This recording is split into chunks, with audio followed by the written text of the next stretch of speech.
منبر نور پر جلوہ بار علماء ذویل احترام، مشائخ، سادات، حاضرین اہل سنت و جماعت، السلام علیکم ورحمۃ اللہ وبرکاتہ۔ الحمدللہ وکفا وسلام علی حبیبہ المصطفیٰ، اما بعد فاعوذ باللہ من الشیطان الرجیم، بسم اللہ الرحمن الرحیم۔ النبی اولا بالمؤمنین من انفسہم، صدق اللہ مولانا العظیم۔ بارگاہ رسالت معاب صلی اللہ تعالیٰ علیہ وسلم میں ایک بار درود پاک کا ہدیہ پیش کریں۔ اللہم صلی علی سیدنا و مولانا محمد معدن الجود والکرم وآلہ واصحابہ الکرام وابنہ الکریم وبارک وسلم صلاة دائمتا سرمدا ابدا۔ یا رسول اللہ، تیرے عشق کی بدولت مجھے زندگی ملی ہے، میری بات بن گئی ہے تیری بات کرتے کرتے۔ عزیزان گرامی وقار،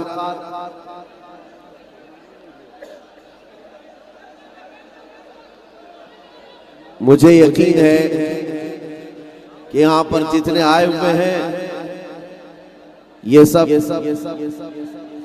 کسی نیتا کو سننے نہیں آئے ہیں، نبی پاک صلی اللہ تعالیٰ علیہ وسلم کے غلام کو سننے کے لیے آئے ہوئے ہیں۔ اور حضور پاک صلی اللہ تعالیٰ علیہ وسلم کے غلاموں کا حال یہ ہوگا، گھبرا گئی ہے گردش دوراں کبھی کبھی، ماشاءاللہ سبحان اللہ۔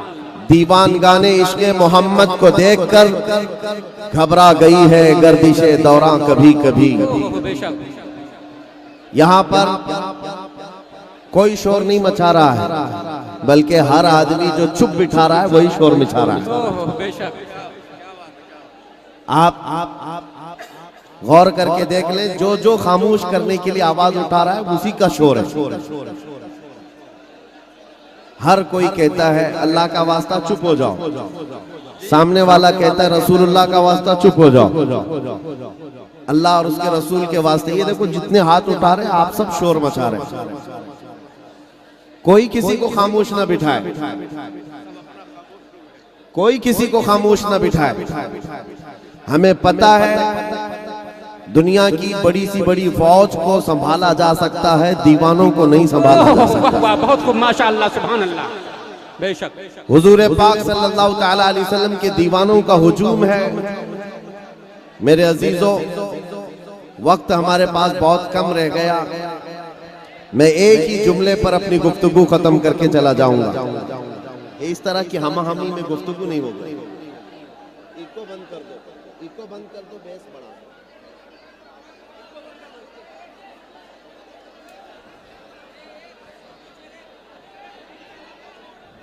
اقبال نے کہا ہے،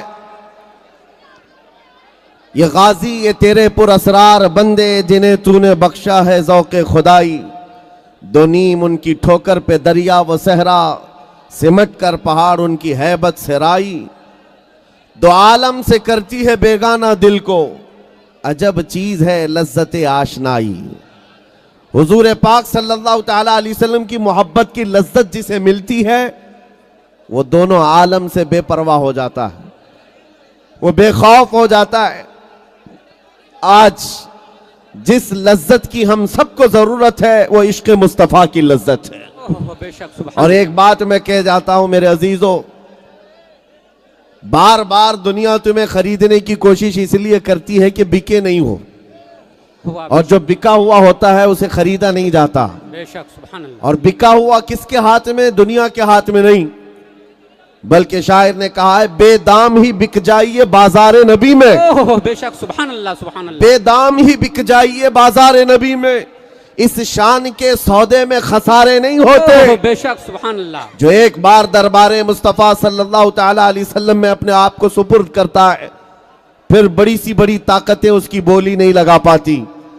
آپ کو پتا ہے وقت کی عبقری شخصیت جن کو اللہ نے قلم کی دولت عطا کی، زبان کی دولت عطا کی، علم و ہنر اور فن میں یکتا روزگار، بریلی کے تاجدار امام احمد رضا خان فاضل بریلوی، جن کی نعتیہ کلام کا حال یہ ہے کہ پوری دنیا آج گونج رہی ہے ان اشعار پر، ان کے زمانے میں بھی کوئی صاحب آئے تھے اور کہا تھا کہ مولانا آپ اچھی شاعری کرتے ہیں، ہمارے علاقے کے ایک بڑے سیٹھ صاحب ہیں، ان کی شان میں بھی کچھ لکھ دیجئے، واہ واہ بے شک ان کی شان میں بھی کچھ لکھ دیجئے۔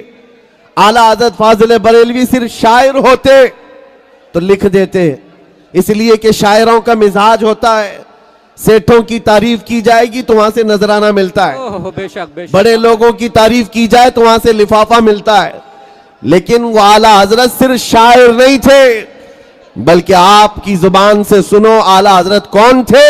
وہ کہتے اس گلی کا گدا ہوں میں جس میں مانگتے تاجدار پھرتے سبحان ہیں، اللہ، بہت خوب ماشاءاللہ بے جس شک گلی میں تاجدار مانگتے پھرتے ہیں اس گلی کا گدا ہوں میں، تم مجھ سے دنیا داروں کی تعریف لکھوا رہے ہو، یہ نہیں ہو سکتا۔ اعلیٰ حضرت نے پھر کیا لکھا؟ کہنے لگے کروں مدح اہل دول رضا، پڑے اس بلا میں میری بلا، میں گدا ہوں اپنے کریم کا، میں گدا ہوں اپنے کریم کا، میرا دین پارے نہ نہیں، سبحان اللہ، وہ بے شک۔ کمال حسن حضور ہے کہ گمان نقص جہاں نہیں، یہی پھول خار سے دور ہے، یہی شمع ہے کہ دھواں بے نہیں۔ شک سبحان اللہ عزیزان گرامی وقار، جو بازار مصطفیٰ میں بکا ہوا ہے وہ پھر دنیا کے ہاتھوں میں نہیں بکتا، بے شک ادھر ادھر اس کی قیمتیں نہیں لگائی جاتی۔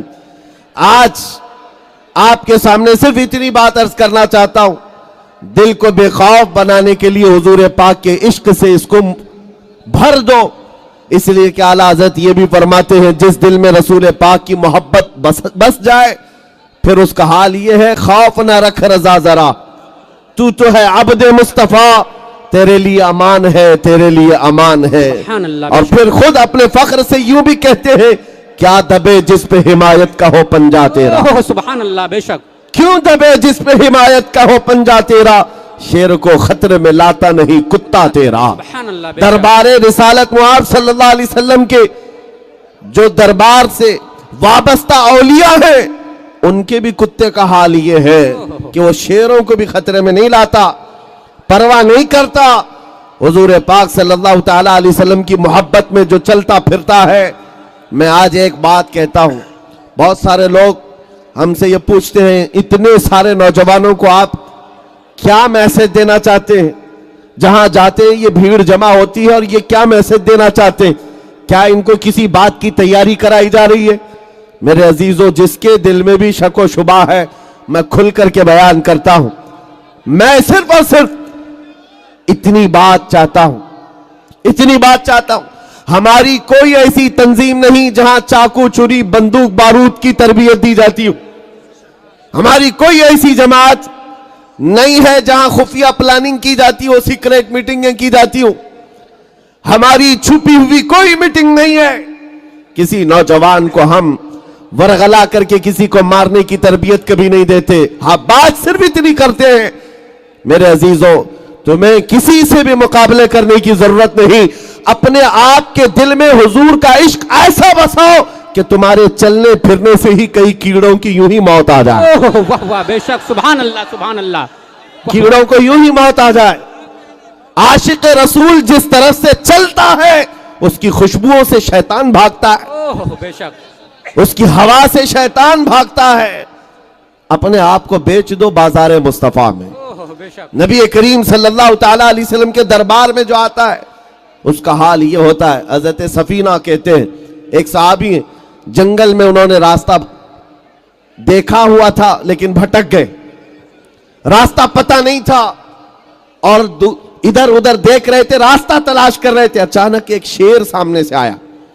شیر جس کے سامنے آ جائے پھر گھگی بن جاتی ہے، ہاتھ پیر کانپنے لگ جائیں، لیکن وہ درندہ جو منہ پھاڑ کر کے آ رہا تھا، بھوکا شیر کسی پر بھی حملہ کر سکتا ہے، جب قریب آنے لگا حضرت سفینہ جو صحابی رسول ہے، غلام مصطفیٰ ہے، کہتے ہیں میں نے شیر کو پکار کر صرف اتنا کہا یا ابا الحارث انا مولا رسول اللہ، اے پھاڑ کھانے والے درندے تو جانتا ہے میں رسول اللہ کا غلام ہوں۔ واہ واہ بے شک ایک ہی جملہ کہا میں رسول اللہ کا غلام ہوں۔ روایت میں معلوم بتایا گیا ہے کہ وہ شیر جو منہ پھاڑے آ رہا تھا اچانک سر جھکایا، حضرت سفینہ کے تلوے چھاٹنے لگا، واہ واہ واہ سر جھکا کر ان کے قدموں کے بوسے لینے لگا اور وفادار کتے کی طرح دم ہلاتا ہوا پھر آپ کو مدینے تک کا راستہ بھی بتا کر چلا گیا۔ سبحان اللہ۔ ایک بات یاد رکھو، جو نبی کریم صلی اللہ تعالیٰ علیہ وسلم کا ہو جاتا ہے، مولا تبارک و تعالیٰ کائنات اس کی طرف پھیر دیتا ہے۔ سبحان اسی لیے میں نے کہا میرے مرشد گرامی حضور تاج الشریعہ رحمت اللہ تعالیٰ علیہ ایک بات فرماتے تھے اور بڑے گرو کی بات ہے، فخر کی بات ہے، وہ کیا ہے سنو۔ آپ کا نعتیہ کلام آپ نے سنا ہوگا، حضور تاج الشریعہ کا مشہور زمانہ نعتیہ کلام ہے، منور میری آنکھوں کو میرے شمس الضحیٰ کر دے، غموں کی دھوپ میں وہ سائے زلف دتا کر دے، جہاں بانی عطا کر دے، بھری جنت ہبا کر دے، نبی مختار کل ہے جس کو جو چاہے عطا کر دے۔ لیکن تاج الشریعہ کا یہ شعر توجہ چاہتا ہوں، فرماتے ہیں جہاں میں ان کی چلتی ہے، جہاں میں ان کی چلتی ہے وہ دم میں کیا سے کیا کر دے، زمین کو آسماں کر دے، سریا کو سرا کر دے۔ بے شک سبحان اللہ سبحان اللہ، اللہ اکبر، یا رسول اللہ، اعلیٰ حضرت اعلیٰ۔ میرے میرے عزیزو یہ صرف نعتیہ شعر نہیں ہے، سنیو توجہ ہے، میں ایک سوال آپ سے کرتا ہوں۔ میرے مرشد گرامی نے تو یہ فرمایا جہاں میں ان کی چلتی ہے، اگر تمہارا عقیدہ ہے تو بتاؤ جہاں میں ان کی یقین ہے آپ کو؟ دل سے کہہ رہے ہیں آپ جہاں میں ان کی چلتی ہے، ہاں کسی اور کی نہیں، آمنہ کے لال کی۔ بے شک ہم تاجدار مدینہ کی بات کر رہے ہیں۔ ہاں یہ حکومت تخت پر کوئی بھی آ جائے، چند دنوں کے لیے آ جائے، چند سالوں کے لیے آ جائے، روحوں پر اور دلوں پر ہمارے اگر حکومت ہے تو تاجدار مدینہ کی۔ بے شک سبحان اللہ۔ اور جہاں میں ان کی چلتی ہے وہ دم میں کیا سے کیا کر دیں۔ اور حضور پاک کے غلاموں نے دیکھا بھی ہے، آپ کو پتا ہے حضرت سعد بن ابی وقاص 400 گھڑ سواروں کو لے کر عراق میں چل پڑے۔ عراق سے انہیں ایران جانا تھا، لیکن بیچ میں دریا ہے، دریا عبور کرنے کے لیے راستہ نہیں ہے۔ سامنے جتنے ایرانی فوج تھے سب نے دریا کے پل جتنے تھے برج توڑ دیے کہ کہیں یہ سعد بن ابی وقاص کے 400 ساتھی محمد عربی کے سپاہی ادھر کراس کر کے ایران میں نہ آ جائیں۔ برج توڑ ڈالے، سارے دریا کے اوپر جتنے پل تھے توڑ دیے، لیکن کیا انہوں نے حوصلہ توڑ دیا؟ کیا ایمان والوں کے عزم اور ان کے استقامت کو توڑا؟ نہیں۔ سعد بن ابی وقاص اپنے 400 ساتھیوں کو لے کر دریا کے کنارے کھڑے ہوتے ہیں، کہتے ہیں اے میرے ساتھیوں چلو آگے چلنا ہے۔ ساتھیوں نے کہا کیسے چلے؟ کہا اسی پانی سے چلنا ہے۔ صحابہ نے یہ نہیں پوچھا اڑ کر جائیں گے یا تخت بچھا کر جائیں گے، کیسے جائیں گے کسی نے نہیں پوچھا۔ سعد بن ابی وقاص نے کہا میں اپنا گھوڑا پانی میں ڈالتا ہوں، تم بھی میرے پیچھے پیچھے چل پڑنا۔ یہ میں رسول پاک کی بات نہیں کر رہا ہوں، نہ کسی رسول یا کسی نبی کی، بلکہ رسول اللہ کے غلاموں کی بات کر رہا ہوں۔ سعد بن ابی وقاص کہتے ہیں کہ ہم نے گھوڑے اس یقین کے ساتھ ڈال دیے تھے کہ پانی پر بھی تو ان کی چلتی ہے، اور جیسے ہی گھوڑے انہوں نے دریائے دجلہ میں ڈالے، ارے دریائے دجلہ کی گہرائی اتنی زیادہ ہے کہ آج اگر اندر کوئی چیز ڈالی جائے تو 10 منٹ لگ جائیں پہنچنے کے لیے، گہرائی ہے۔ لیکن جب یہ گھوڑے ڈالے، ایک نے، دو نے، 4، 10، 50، 400 صحابہ پانی پر گھوڑے ڈال چکے ہیں، لیکن جانتے ہو پوری دنیا حیرت میں تھی، گھوڑے کے ٹاپ میں پانی تک نہیں لگا، وہ چلتے ہوئے اسی طرح ایران کی سرحدوں میں آ گئے۔ یہ تاریخ کی مشہور کتاب تاریخ تبری میں لکھا ہوا ہے، ایران کے فوجیوں نے فارسی میں پکار کر کہا تھا دیوا آمدند، دیوا آمدند، یہ تو جنات کی جماعت آ رہی ہے، یہ جنات کی جماعت آ رہی ہے۔ اب تک ہم نے پانی پر چلتی ہوئی جماعت کوئی نہیں دیکھی، لیکن اے سنیو میں کہتا ہوں یہ رسول اللہ کے وہ غلام تھے جن کا یقین تھا کہ اگر محبت مصطفیٰ میں ہم پانی پر گھوڑے ڈال بھی دیں اللہ راستے پیدا کرے گا، اس لیے کہ جہاں میں ان کی پہاڑوں نے راستے نہیں روکے، آندھیوں نے، طوفانوں نے راستے نہیں روکے۔ وہ صحابہ تھے طارق بن زیاد جن کے بارے میں تاریخ میں آج بھی مشہور ہے، جب یہ سب سے پہلے دریا کراس کر کے آنے والے مسلمانوں میں، یورپ میں اترنے والے، جانتے انہوں نے کشتیاں بھی جلا دی تھی، جن کشتیوں میں بیٹھ کر کے آئے تھے کشتیاں جلا ڈالی. کیوں؟ اپنے ساتھیوں سے کہا اس لیے ہم نے جلا دیا ہے کہ پیچھے جانے کا کسی کے اندر خیال بھی نہ آئے. یا تو پھر محبت مصطفیٰ کی شمع روشن ہوگی یا پھر ہماری قبر ہوگی. یہ عزم اور استقلال تھا، یہ حوصلے تھے. عزیزان گرامی وقار، حضور پاک صلی اللہ تعالی علیہ وسلم کی محبت پاک جس کو اقبال نے 2 جملوں میں پورا بیان کر دیا کہ محمد سے وفا تو نے تو ہم تیرے ہیں، یہ جہاں چیز ہے کیا لوح و قلم تیرے ہیں.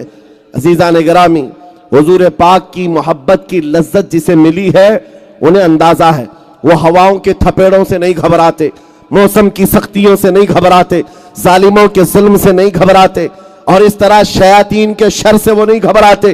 بعض لوگ آج نروس ہو کر کے کہتے ہیں حالات کیا ہو گئے مسلمانوں کے، جہاں جہاں دیکھو ان کو مارا گیا، قتل کیا گیا، ٹکڑے کیے جا رہے ہیں. اور کچھ لوگ تو تالیاں بجا بجا کر کے دیکھ رہے ہیں. غزہ میں دیکھو بچوں کو مارا جا رہا ہے. یہ بے رحم لوگ جو تالیاں بجا بجا کر دیکھ رہے ہیں ان کو ایسا لگ رہا ہے ابھی چند دنوں کے بعد اسلام ختم ہو جائے گا. یہ بچے مارے جا رہے ہیں، یہ گن رہے ہیں 1000 2000 4000 5000 10,000 تعداد گن رہے ہیں وہ بچوں کے مرنے کی، اور اس کے بعد دل میں یہ خیال کرتے ہو کہ چند دنوں کے بعد یہ دھیرے دھیرے ختم ہو جائے گا. ظالموں تمہیں پتہ نہیں ہماری تاریخ میں کربلا بھی ہے، ہماری تاریخ میں بدر و حنین بھی ہے، ہماری تاریخ میں احد و خیبر بھی ہے، لیکن تمہیں یہ معلوم ہونا چاہیے گردنوں کے کٹ جانے کا نام اسلام ختم نہیں ہے، اسلام زندہ ہوتا ہے ہر کربلا کے بعد. بے شک. سبحان اللہ سبحان اللہ سبحان اللہ.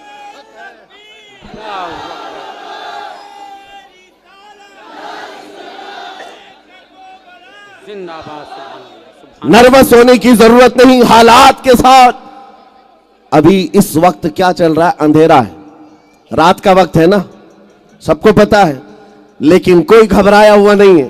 سب کو پتا ہے جو مولا رات لایا ہے وہ صبح بھی لائے گا، جو رات کے اندھیریاں لایا ہے وہ سورج بھی طلوع کرے گا. آج اگر امت مصطفیٰ پر اندھیریاں چھائی ہیں تھوڑے دنوں کی بات ہے کہ پھر وہ اجالے آئیں گے، وہ روشنیاں آئیں گی. دنیا دیکھے گی جب ایک امام مہدی کا جھنڈا لہرا رہا ہوگا اور ہر جگہ سے پرچم رسالت بلند ہوگا. آج کسی کو تکلیف ہوتی ہے تو ہوئے، لیکن کل کو یہ دن آئے گا انشاءاللہ ہر زبان کہے گی لبیک یا رسول اللہ. کسی کو دقت ہے تو وہ اپنی دقت کا علاج کرے. تھوڑا سا وقت بچا ہے، میرا پیغام سن لو. میں نے شروع میں ہی کہا بے دام ہی بک جائیے بازار نبی میں، بے دام ہی بک جائیے بازار نبی میں. اس شان کے سودے میں خسارے نہیں ہوتے. اے نوجوانوں، خاص طور پر آج پوری دنیا تمہارے چال چلن کی طرف دیکھ رہی ہے، تمہارے طور طریقے کو غور سے دیکھ رہی ہے. ایک بات بتاؤ، ایک بات دل پر ہاتھ رکھ کر کے پوچھتا ہوں، آپ بھی اپنے ضمیر کو بیدار سمجھتے ہو تو مجھے جواب دو.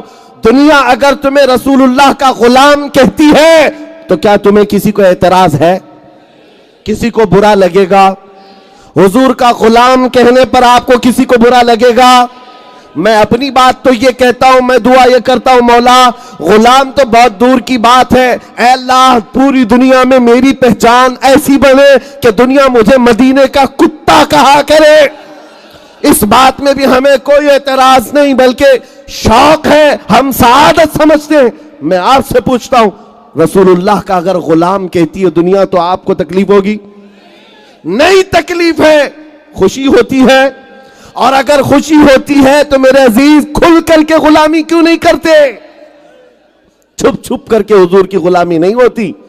حضور سے اگر محبت کیا ہے کھل کر کے حضور سے محبت دکھاؤ اور غلامی میں آؤ. حضور پاک صلی اللہ علیہ وسلم کی غلامی کا مطلب یہ نہیں ہے کہ رات کی اندھیریاں آئیں تو تم تاش کے پتوں پر بیٹھے رہو. حضور کی غلامی کا مطلب یہ نہیں ہے کہ تمہارے ہاتھوں میں شراب کی بوتل ہو اور تمہارے گھروں تک نشہ پہنچ جاتا ہو. نادانوں، حضور پاک کی نسبت تمہارے ساتھ جڑی ہوئی ہے. یہ خسیس چیزیں اور ذلیل چیزیں تمہارے ہاتھ میں کہاں سے آ جائیں؟ تم کو خیر امت کہا گیا ہے. نشہ بہت دور کی بات، لینا تو چھوڑو، سونگنا بھی تمہارے لیے جائز نہیں.